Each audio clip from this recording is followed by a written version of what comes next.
Christophe Combarieu est avec nous, bonjour. Bonjour Alors, Patrick. on a fait des bouquins, on a fait du web, on fait de l'histoire dans cette émission. Aujourd'hui, on va globaliser tout ça le mercredi avec de la culture. Et aujourd'hui, c'est le théâtre qui nous intéresse. Vous allez nous emmener, Christophe, au théâtre Montparnasse, qui a décidé de commémorer à sa manière le centenaire de la Première Guerre mondiale. On en a beaucoup parlé. Alors, cette fois-ci, c'est en rendant hommage au père La Victoire. Vous savez de qui il s'agit, bien sûr. Le tigre, c'est évidemment Georges Clemenceau, Christophe. Et c'est d'ailleurs le titre de la pièce de Philippe Madral, La colère du tigre. Il se dit en même temps que Clemenceau n'aimait pas du tout ce surnom, parce que, comme il disait, tout dans la mâchoire, rien dans la cervelle, ce n'est pas du tout moi. Donc voilà, il n'aimait pas, évidemment, le point commun, c'était surtout la férocité. Clemenceau n'était pas un tendre, on le sait, il était capable de rentrer dans des colères absolument inimaginables, monstrueuses, et c'est justement tout le thème de cette pièce. Le but, c'est justement de ne pas avoir une colère politique, parce que, bon, on a encore en tête des discours de Clemenceau très très violents. C'est en fait une colère artistique, parce qu'en fait Clemenceau était un grand amateur d'art. Il avait un de ses amis qui était Claude Monet, un de ses amis les plus proches, et c'est justement à une de ses colères face à Claude Monet à laquelle on assiste. Ils sont amis de très longue date, ils adorent cet échange, ces diatribes, ils manient le verbe, l'ironie avec une profonde délectation. Et il se retrouve en Vendée, au bord de l'Atlantique, là où effectivement Clemenceau a choisi de finir ses jours.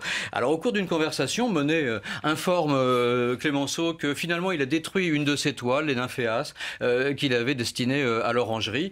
Et ça met Clemenceau dans une colère absolument folle, mais au fond, au-delà de la question des nymphéas, c'est évidemment plutôt la question de la vieillesse, de la proximité de la mort, etc., dont il est question. Alors le texte est très bien fait, très bien documenté, très habile. La mise en scène est un peu plus statique. Enfin, en même temps, on a affaire à deux personnes âgées. Et puis deux comédiens formidables. Michel Aumont, plus résigné, plus tranquille. Et puis face à lui, Michel Aumont, évidemment, est dans le rôle de Monet. Et face à lui, il y a évidemment le Clemenceau de Claude Brasseur. Tout dans la simplicité, la finesse, la profondeur vraiment des rôles. Et puis un petit coup de cœur aussi pour Sophie Broustal, qui tient le rôle de Marguerite et qui a été le dernier coup de cœur, le dernier amour de Clemenceau. C'est tous les soirs au théâtre Montparnasse. Est-ce que vous voulez en voir un extrait? Avec grand plaisir. Alors le voilà.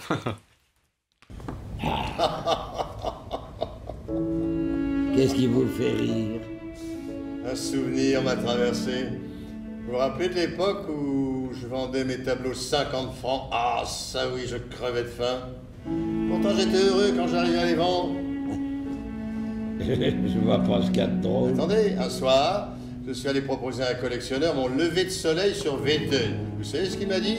Mais il n'y a pas assez de peinture là-dessus. Moi, c'est de la peinture que j'achète. Remettez-en un peu.